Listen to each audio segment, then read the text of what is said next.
level of ignorance and how to apply it to the ladies, I am very well acquainted with the battle for men, since I'm in that category. But time would not permit me to broaden the target to include the women as well. So, however it speaks to you ladies, wonderful. I'm grateful that you are open and willing to apply it. I also believe it is appropriate that I address men mainly because we are more often than not the aggressor and sometimes tragically the predators. And that would include men in ministry. I realized when I looked at my calendar that this would be my final time to speak for this school year, and I had another direction in mind as I was going to move toward the importance of, especially you who are leaving the school to enter ministry as vocational Christian service in your life, to begin strong and to stay consistent and faithful and to end well. However, my direction changed when I received a letter which deserves a little bit of preparation so you can appreciate the content of the letter. I've known the man who wrote this letter since he was a young teenager. He's now in his 40s. I watched him grow up in our church. I found great delight in him and his family. He was often in our home, became our oldest son's good friend. And he as well built a relationship with another young man about their ages, and they were almost inseparable through high school and then into and through college. One of the joys of remaining in the same church over a period of years is that you have the chance to go the full cycle. You dedicate them as little babies, and you are a part of the delight of their early years in the elementary school, and then you teach them, as in our case, in our doctrine class, which we taught them before they entered high school, and you are with them through high school and all of those trials and struggles, and then you're there for them as they marry and as they have their children, which was true of this young man, who is now engaged in ministry. He sat where you sit. He attended 4 years at Dallas Seminary, did very well.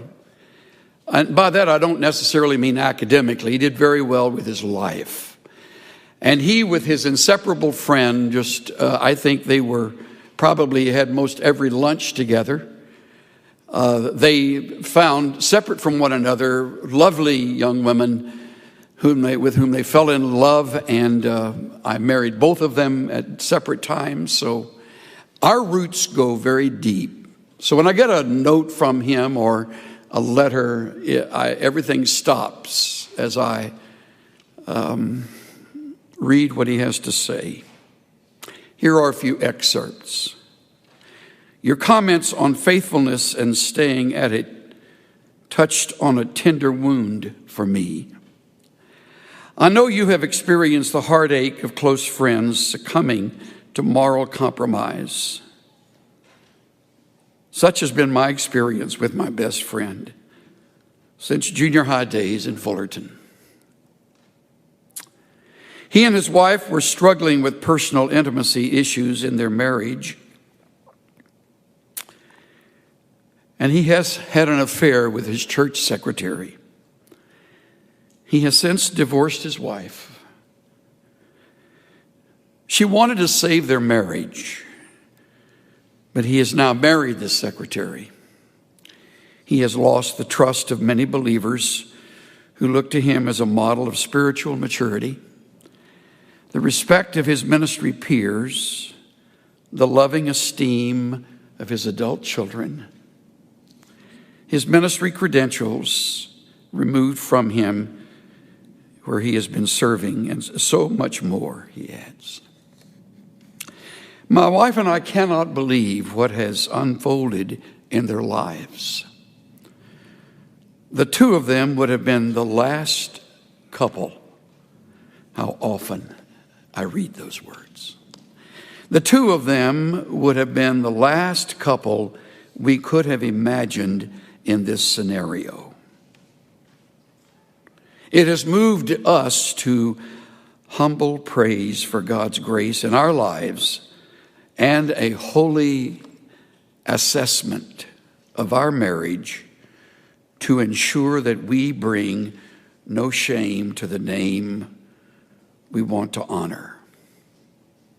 He adds, I read with fresh sensitivity early this morning Paul's words in 1 Corinthians 9:27.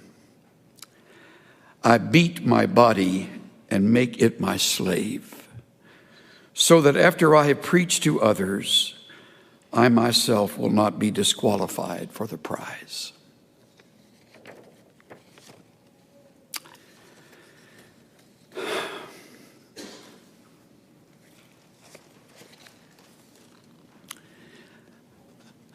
I would love to end this semester message of my time with you on a real high note, and perhaps we can look at it like that. If you will simply promise yourself you'll never forget what I have to say. For however long you live, and without question, you will certainly outlive me and most of us on the platform. And you will carry on. But you must understand that the people with whom I spend much of my time professionally are people who have been through this school. These are the men and women that who have paths that cross with mine often. And therefore, I follow their ministries with an enormous interest and devotion and care and love and affection. This breaks my heart. I couldn't finish reading it the first time I read it. I went downstairs to read it to Cynthia, and I couldn't finish again. Something happened between then and now. Maybe something happened before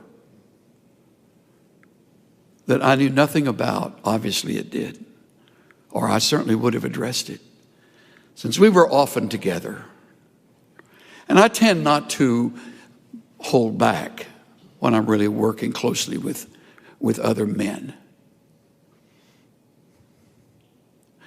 And so today I am not going to hold back. I'm going to speak forthrightly. I probably won't need to raise my voice at all, because I think you will listen. Because I think you are also haunted by the same verse that haunts me. Let him who thinks he stands take heed, lest he fall. You will never outgrow lust. You will never come to the place where the opposite sex doesn't look attractive to you, even those you don't even know. It's sort of like what Patrick Morley writes in his book, The Man in the Mirror.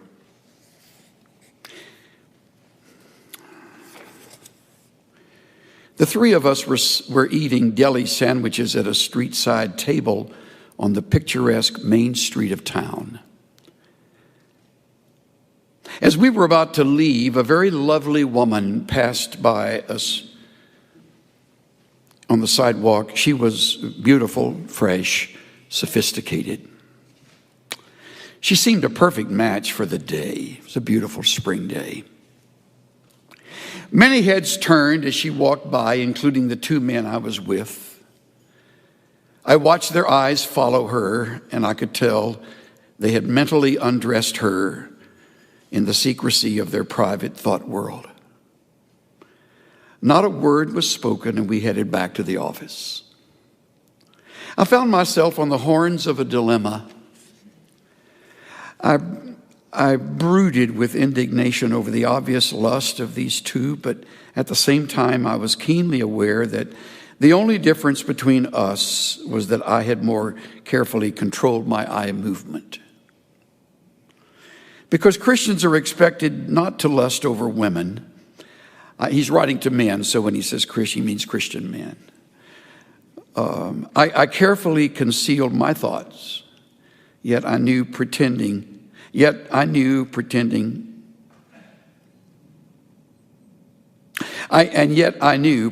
not to notice was counterfeit. I knew I was leading a secret thought life different from the image I projected. I didn't like the pressure of leading those two lives, but I was embarrassed about it. I thought it was exclusively my problem. It never occurred to me that other Christian men might struggle with the same problem. Are you living a secret thought life significantly different from the you known by others? Would you be embarrassed if your friends and associates knew what went on inside your mind? If your thoughts were audible, would your wife want a divorce? Each of us leads a secret thought life, an invisible life, known only to us, not known to anyone else. The secret life is usually very different from the visible you. The you that is known by others, yet it's the real you. It's the you known by God.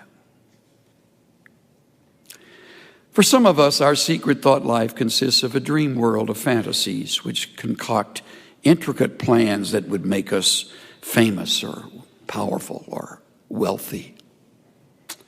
Others of us fabricate chance meetings with beautiful women who seduce us. We each invent a secret image of how we wish we were, which we would be embarrassed for others to know.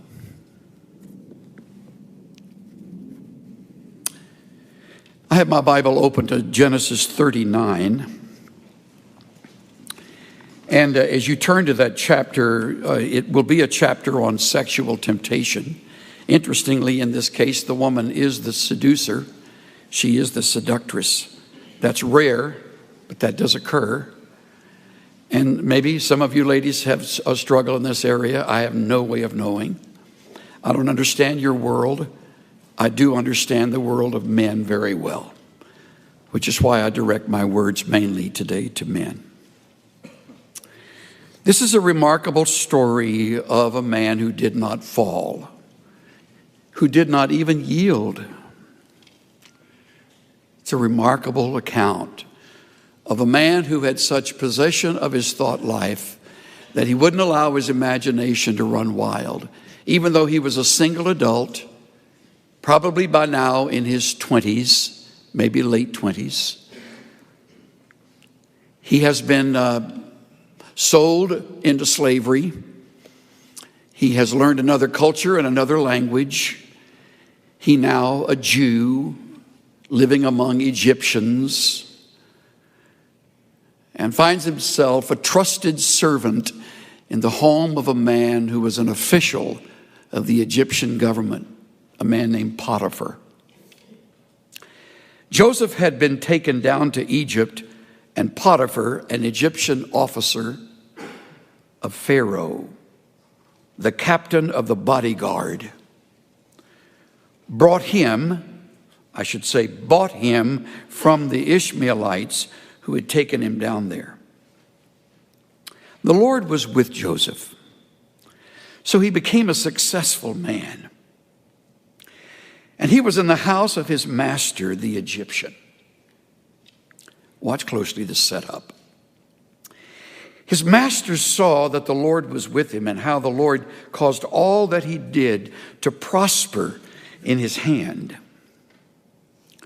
So Joseph found favor in his sight, and he became his personal servant.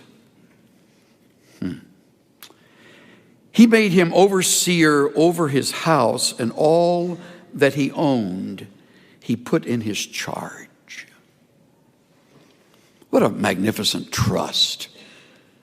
This Egyptian officer over time had watched, studied, listened to seen the results of the work of this Hebrew servant, and little by little he released to him more and more responsibility and authority and privacy.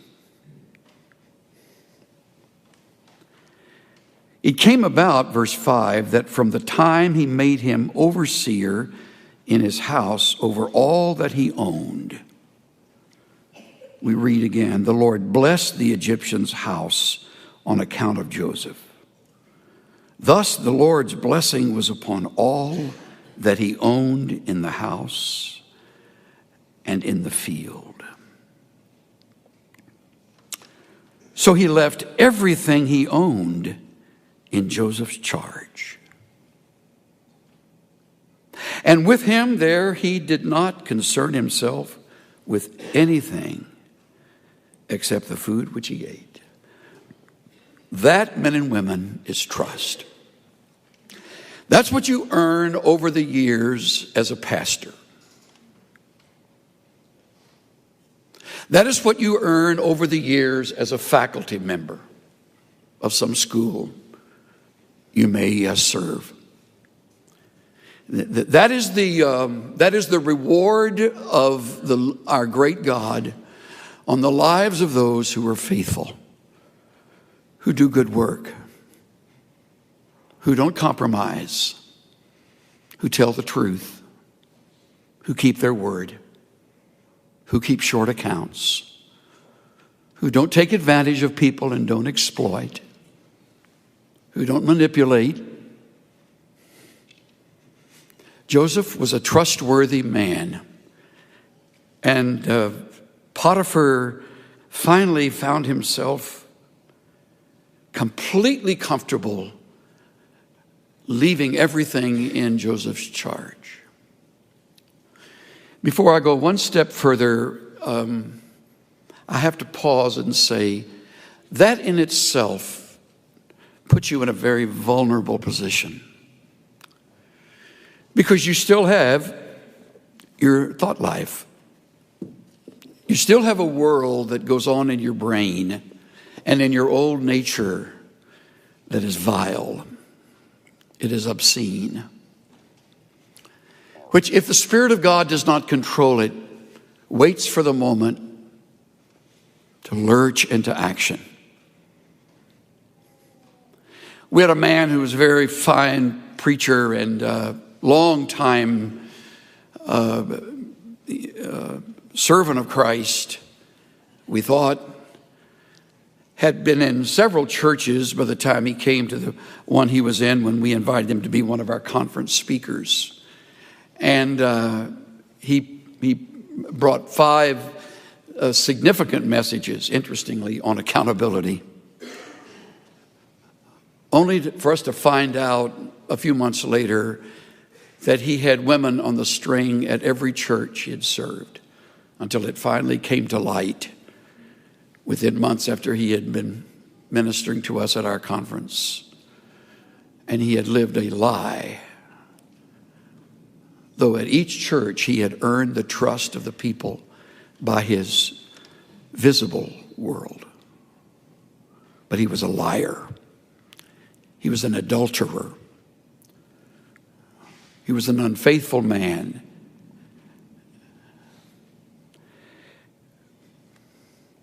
You will be, perhaps by the grace of God, in a place that will ultimately be enviable. You will have the trust of your congregation.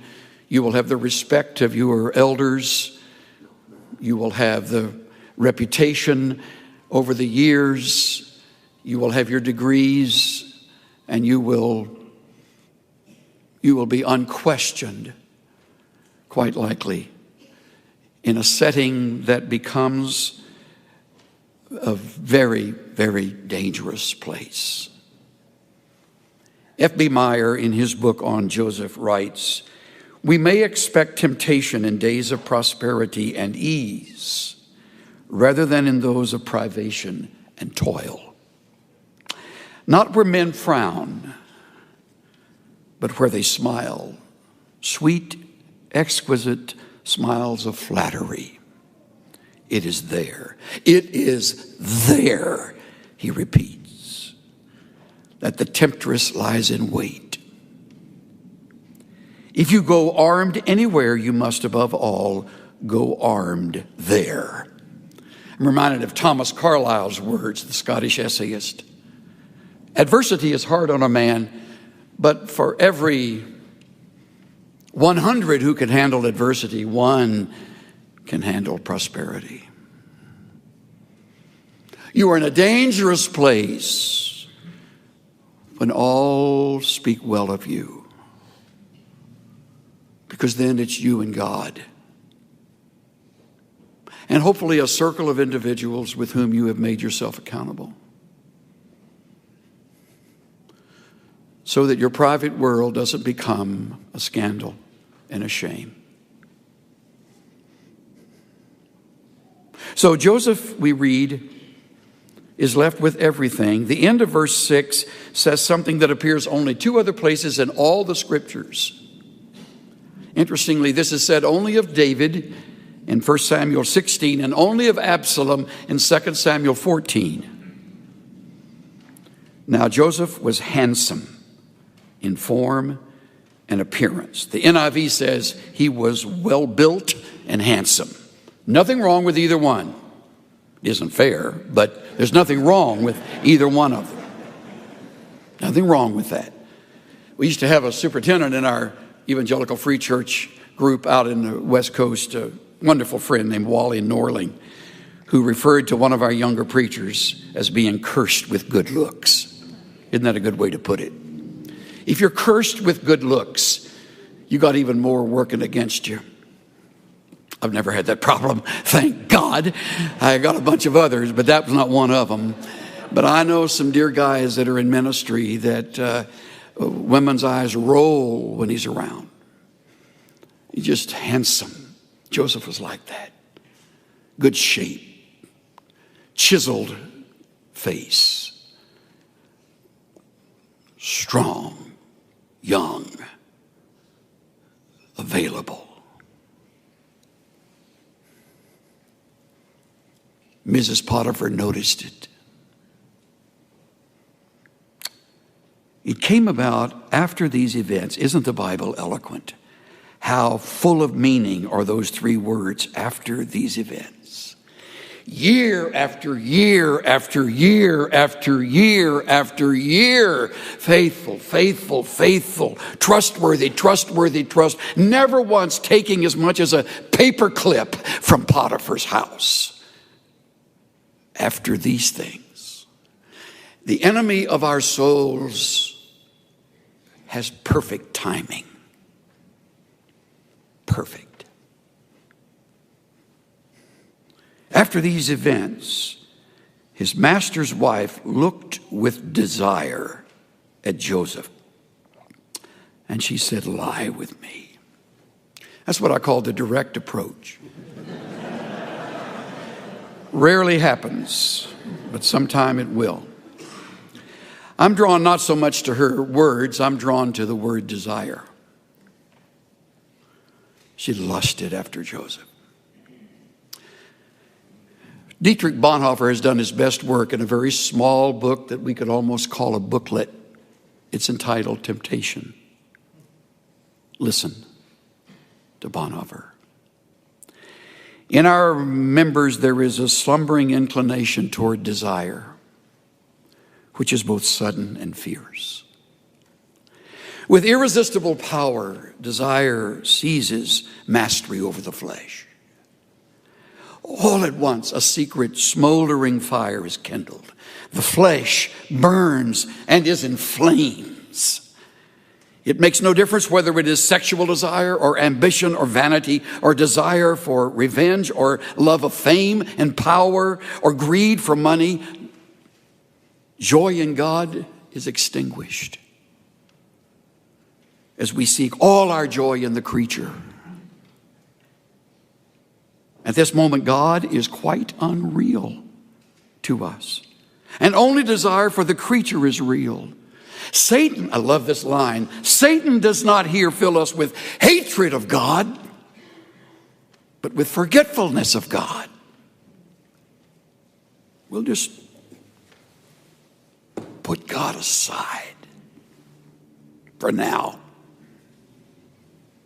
Satan does not here fill us with hatred of God, but with forgetfulness of God. The lust thus aroused envelops the mind and will in deepest darkness. The powers of clear discrimination and of decision are taken from us. It is here that everything within me rises up against the word of God. That's it. He nails it. In vulnerable moments, I don't hate God. I just kind of get him out of the focus of my mind. Joseph never did that. Lie with me, she says. But he refused. Good for him. He said to his master's wife, notice how that's written. He says to his master's wife, of course. Behold, with me here, my master does not concern himself with anything in the house, and he has put all that he owns in my charge. There is no one greater in this house than I, and he has withheld nothing from me except you, because you were his wife. How then could I do this great evil and sin against God?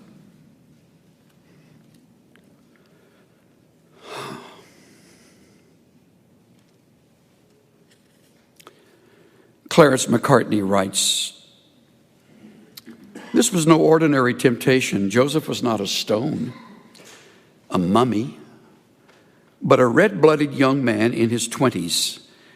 It was not one temptation on one day, but a repeated temptation. An old story tells how when Joseph began to talk about God, the temptress flung her skirt over the marble bust of the God that stood in the chamber and said, now the gods will not see. But Joseph answered, my God sees.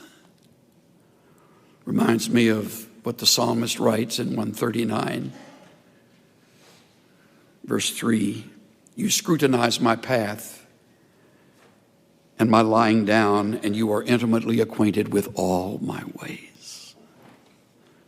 He knows every minute you spend on the internet.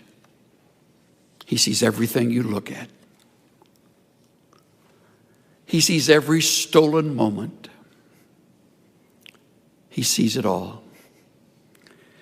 I forget who said it. I wish I had been the originator, that a secret sin on earth is open scandal in heaven.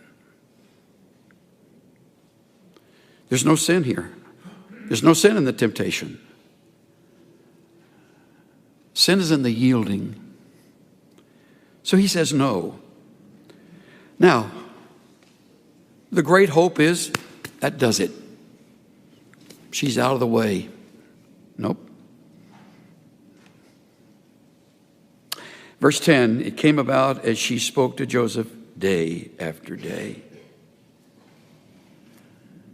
that he did not listen to her, to lie beside her, or to be with her.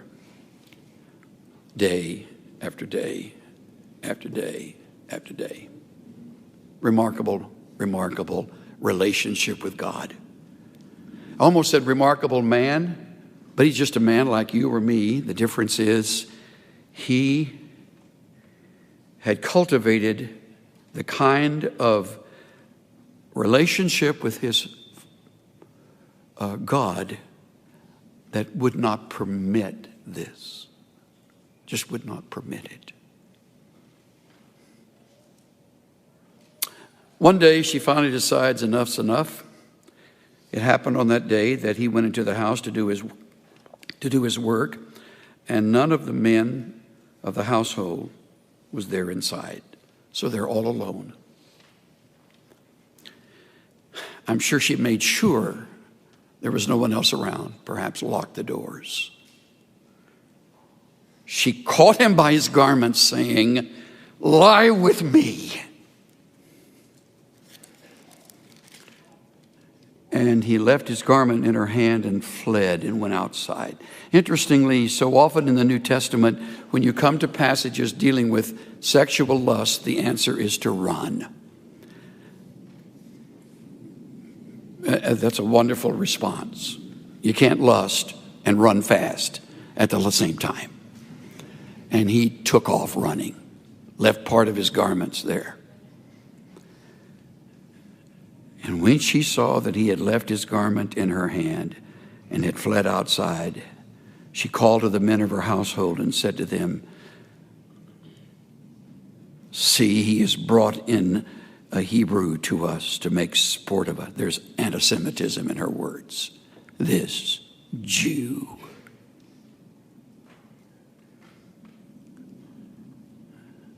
He came in to me to lie with me and I screamed, so she's claiming rape. Interestingly, if he had meant anything to her, she wouldn't have turned on him. He meant nothing to her. Lust is never a fulfillment of love. It's usually an act of anger and often emotional assault. It goes back to deep, deep, unresolved situations that have not been rooted out, discovered.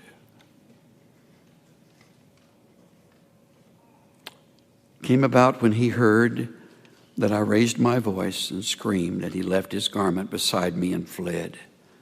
She left his garment beside her until his master came home. Then she spoke to him with these words, "The Hebrew slave whom you brought to us came in to make sport of me. It happened as I raised my voice and screamed that he fled." When the master heard of it, his anger burned, and verse 20, he put him in jail. Verse 21, but the Lord was with him. How do I apply all of this? Let me do it quickly. 4 thoughts came to my mind early this morning. All of them are you must not. First of all, you must not be weakened by your situation. You must not be weakened by your situation. Economically, Joseph was secure, respected, and trusted. Personally, he was handsome, desired. Miscellaneous other things, they were alone, had an excellent track record. He was invited. He was unmarried. It's her idea. Your flesh invariably will remind you of those unique situational circumstances, and you'll fall. If you don't, strengthen your life in the midst of whatever situation. So you must not be weakened by your situation. Secondly, you must not be deceived in the persuasion. It was a bold, flattering, calculated, direct, and quite frankly, extremely desirable. In what I read, I find that the ancient Egyptian women were fabulously beautiful. It's quite possible that cosmetics began there, and they knew how to make themselves even more attractive. He could have thought, her husband doesn't meet her needs like I could. By doing this, you'll prove that you really care for me. Who will ever find out we're completely safe? Look, I'm so terribly alone and lonely, and God will understand. Just this once, never, ever, ever again. Those are the words of temptation. You must not be deceived in the persuasion. Here's the third, and perhaps I mean this one most firmly of all 4. You must not be gentle with your emotions. We read in verse 8, he refused. We read in verse 9, it is a great evil. Those are his words. Sin against God. Those are his words to her. He did not listen to her and would not be with her, verse 10. Verse 12, he left and fled and went into the street. Those are all strong, not gentle, but strong reactions to the emotions within him.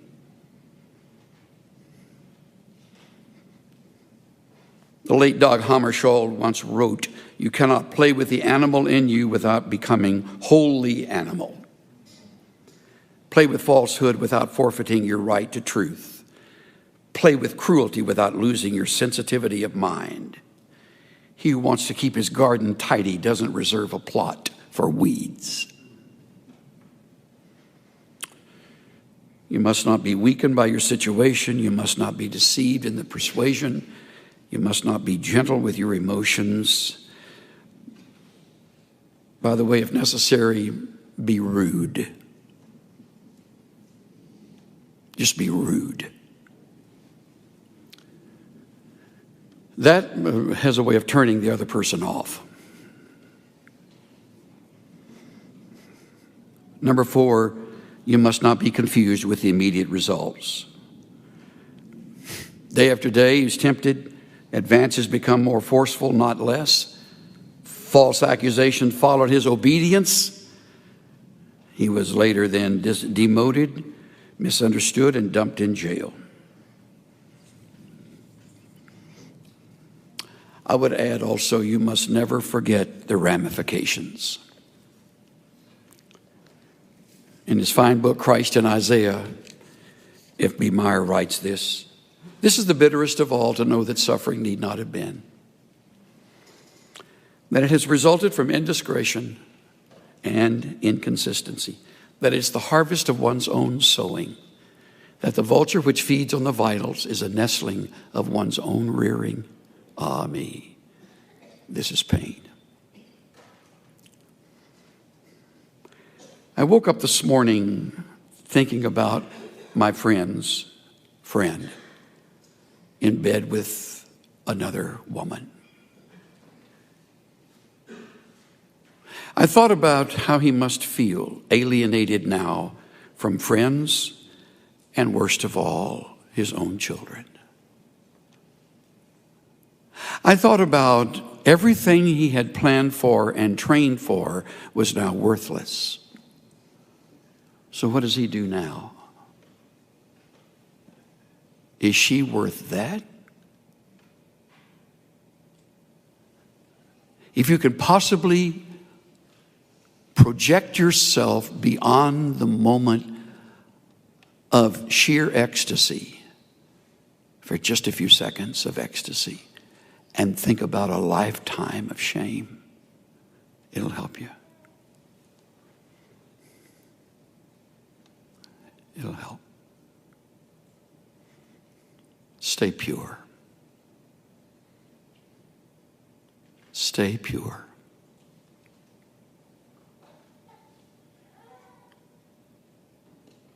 Stay pure.